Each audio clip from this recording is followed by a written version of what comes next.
안녕하세요. 좋아요 누르는 거 잊지 않으셨죠? 바람난 사연 지금 시작합니다. 이제 그만하면 됐지. 글쎄 그만한 사람도 없다니까 그래. 그래도 남편이 언제 돌아올지 모르는데. 돌아올 사람이면 벌써 돌아왔겠지. 이제 자기 돈 내일이면 환갑이야. 이 상태로 계속 죽은 남편만 하염없이 기다릴 거야? 이쯤 되니 고민이 됐어요. 매번 나에게 느지막이 선 한번 보라고 말했던 동네 형님의 말이 이제는 점점 틀린 말이 아니라 어쩌면 더 늦기 전에 선 한번 보고 깨끗이 남편을 잊어야겠다는 생각까지 들었답니다. 남편이 살았는지 죽었는지 생사가 확인도 안 되며 언제 돌아올지도 모르는 남편을 무작정 기다리기엔 저도 지쳐만 갔네요. 고기잡이 배 타고 바다로 나간 남편이 안 돌아온 지도 벌써 여러 해, 5년이 다 되어갑니다. 그 시간 동안 전 혼자서 살아야만 했어요. 어려서 사고로 우리 부부의 아이가 죽고 그 뒤로 아이 없이 서로 의지하며 바닷가 마을에서 살아오던 우리 부부지만 이제는 남편도 없이 혼자서 살려고 하니 너무나 지쳐만 간답니다. 남편을 찾고 싶었지만 그 어디에서도 남편의 소식을 날 수가 없었어요. 단순히 바다에 배 타고 나가서 실종이 됐다고만 했었죠. 그렇게 남편을 기다리다가 어느덧 저도 환갑이 다 되어갔고 마치 남편 일은 과부처럼 이렇게 혼자서 살아가고 있었답니다. 하지만 저는 남편을 하루라도 잊은 적이 없어요. 언젠가 다시 남편이 살아 돌아오리라 믿어 의심치 않았거든요. 하지만 그런 내 마음과 달리 나를 안쓰럽게 생각했던 동네 사람들이 늘 나에게 더 늦기 전에 좋은 사람을 만나라고 했고 매번 그런 말들이 이어지다 보니 세월이 흐르면서 자연스레 진짜로 이젠 더 이상 남편을 기다리지 말고 선을 봐야 하는 시점에 도달한 것 같다는 느낌을 받는답니다. 그러던 중 동네에서 저랑 형님 동생하며 지내는 영산댁 형님이 저보고 좋은 선잘이 있다며 이 기회를 놓치지 말라고 하더라고요. 그러면서 저에게 하는 말이 오래도록 대장간 일을 해온 사람이라며 실종된 제 남편인 김씨처럼 배 타고 나갈 일도 없고 위험성도 크게 없는 직업이니까 이제는 그만큼 했으면 됐으니 그냥 대장간 이 씨랑 선을 보고 결혼을 하라고 했답니다. 그렇게 말하고 영산댁 형님은 우리 집에서 나갔고 그날 저녁 저는 깊은 생각에 잠겼답니다. 생각의 끝은 이제라도 재혼을 해야겠다는 생각이 들었어요. 남편이 없으니 사는 게 사는 것 같지 않고 그리고 언제나 남편의 힘을 빌려서 생활을 해왔던 저인지라 혼자서 늘기에는 너무나 겁이 났죠. 그렇게 마음을 다잡고 죽었는지 살았는지 모를 남편에겐 미안함을 느낀 채 저는 다음날 영산댁 형님에게 선을 본다고 했답니다. 그랬더니 영산댁 형님이 참 잘 선택했다며 이제껏 선보라고 했던 남정네들보다 훨씬 부지런하고 건강한 사람이라면서 잘 선택했다고 하더라고요. 그렇게 약속을 잡고 저는 선을 보러 나갔어요. 약속 장소로 나가보니 양복이 어색한지 몇 번이고 넥타이를 만지작거리며 컵에 담긴 물을 들이키는 남자가 보였답니다. 저는 그 사람에게로 갔어요. 반갑습니다. 네, 안녕하세요. 그렇게 마주보고 인사를 했답니다. 대장간을 한다는 그 남자는 제가 마음에 드는 눈치였어요. 그러면서 갑자기 제 두 손을 꼭 잡고서 느지막이 만났으니 이제부터 잘 살아보자고 하더라고요. 순간 갑작스런 행동에 얼굴이 빨개졌지만 살며시 고개를 들어 그 남자를 보니 믿음이 갔답니다. 그리고 이 남자면 그래도 남은 인생을 맡겨도 되겠다는 생각이 들었어요. 그렇게 하여 저는 그 남자와 결혼을 약속했고 우리는 느지막이 신혼집을 차렸답니다. 신혼집은 바로 그 남자가 살던 집이었죠. 저는 마을에서 결혼을 하고 혼인신고도 바로 했답니다. 그리고 그렇게 그 남자 집에 들어가서 살게 되었어요. 처음에는 모든 게 어색했고 이게 맞는 건가 싶었지만 너무나 성실하고 제게 언제나 살뜰했던 그 남자에게 정이 가기 시작했어요. 그리고 제 선택이 잘못되지 않았다고 생각했답니다. 그러던 어느 날 친여동생에게 뜬금없이 연락이 오더라고요. 그러면서 하는 말이 새 형부가 생겼는데 왜 연락 안 했냐며 결혼식 날 자기도 부르지 그랬냐고 하길래 그냥 혼인신고만 하고 사는 거라고 말하니 동생이 그러냐면서 새 형부 직업이 뭐냐고 꼬치꼬치 캐묻더라고요. 그래서 대장간을 운영한다고 말하니 그럼 새 형부가 그동안 벌어놓은 돈은 많냐고 하길래 그건 잘 모르겠다고 하니까 갑자기 동생이 하는 말이 언니 정말 미안한데 자기한테 돈 1,000만 원만 꿔달라고 하지 뭐예요.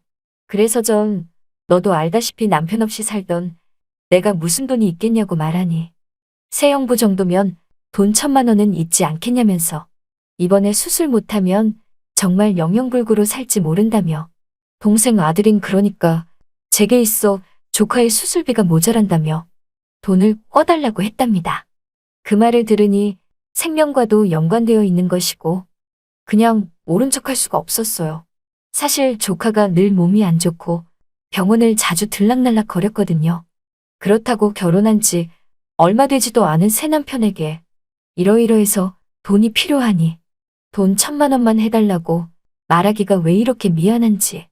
그래도 일단은 조카 먼저 살려봐야겠다는 생각이 들어 남편이 퇴근 후 집에 돌아와 제가 차려놓은 저녁상에서 함께 식사하면서 살짝 돈 얘기를 꺼냈어요.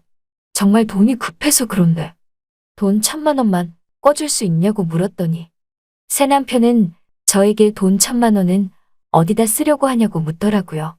그래서 솔직하게 동생 아들. 그러니까 제 조카 수술비가 급하게 필요하다고 말하니 알았다면서 내일 당장 찾아서 줄 테니 걱정 말라고 했답니다. 그러면서 저에게 된장찌개 정말 맛있다며 이렇게 맛있는 된장찌개는 살면서 처음 먹어본다고 하더라고요.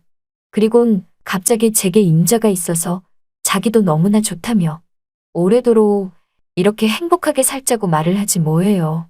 돈 1,000만 원 절대 적지 않은 돈인데 돈에 대한 딴지 한번 안 걸고 화제를 돌리듯 된장찌개 맛있다고 해주니까 새 남편에게 정말 너무나 고맙더라고요. 솔직히 이제는 점점 배 타고 나가서 실종된 전 남편은 잊게 되는 것 같았답니다. 그러던 어느 날이었어요. 새 남편은 여느 때처럼 아침을 먹고 대장간으로 출근을 하려고 하는데 누군가 우리 집 문을 두들기더라고요.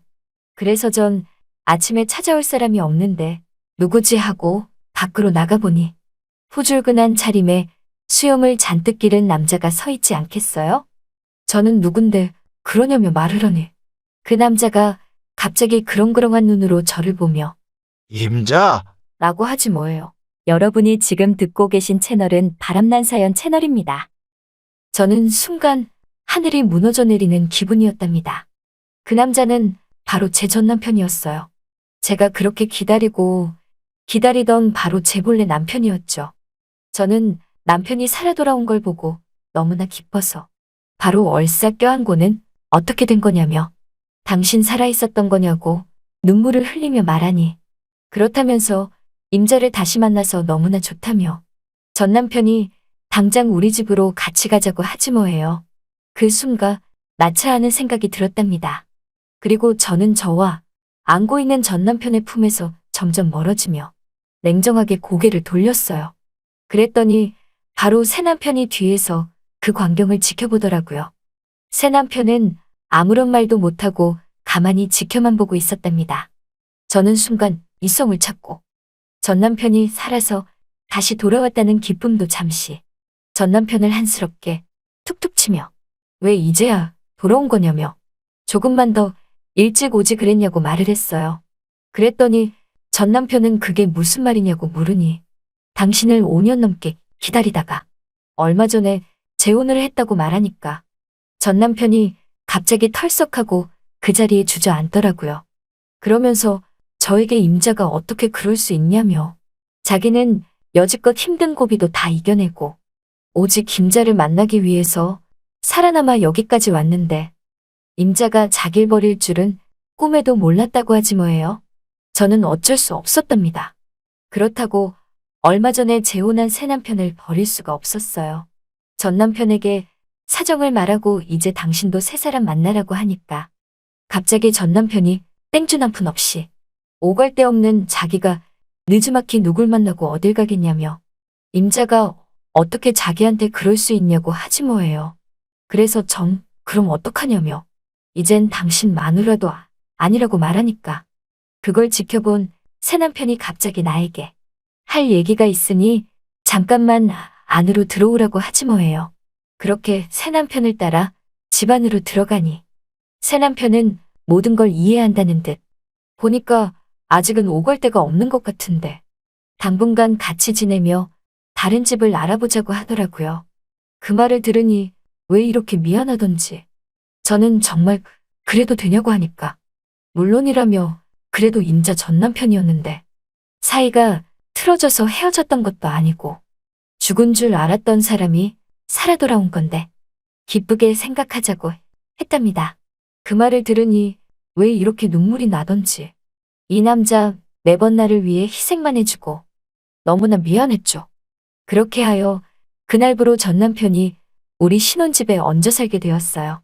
아무리 제가 새 남편과 재혼을 했다지만 그래도 전 남편이 보는 앞에서 새 남편과 한 방에서는 도저히 잘 수가 없더라고요. 다행히 방이 세 칸이어서 저 따로 전 남편 따로 새 남편 따로 이렇게 셋이서 방을 하나씩 썼죠. 그러던 어느 날 새 남편이 술자리를 마련했고 우리 셋은 방에 앉아서 삼겹살을 구우며 술을 마셨답니다. 이런저런 대화를 하면서 새 남편은 전 남편에게 살갑게 대해줬어요.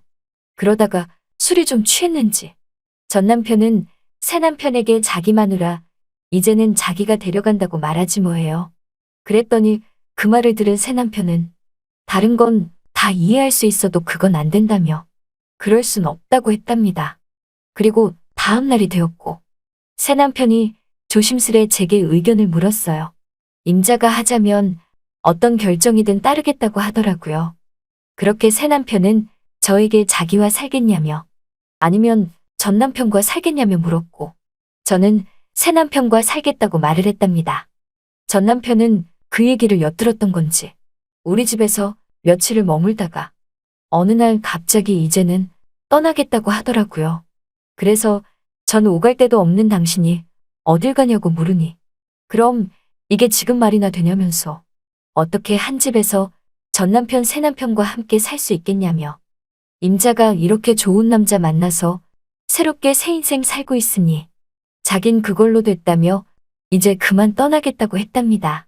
저보고 몸 건강하라며 그렇게 갑자기 전 남편이 우리 집에서 나가려는데 새 남편이 갑자기 전 남편을 불러 세우며 봉투 하나를 쥐어주더라고요.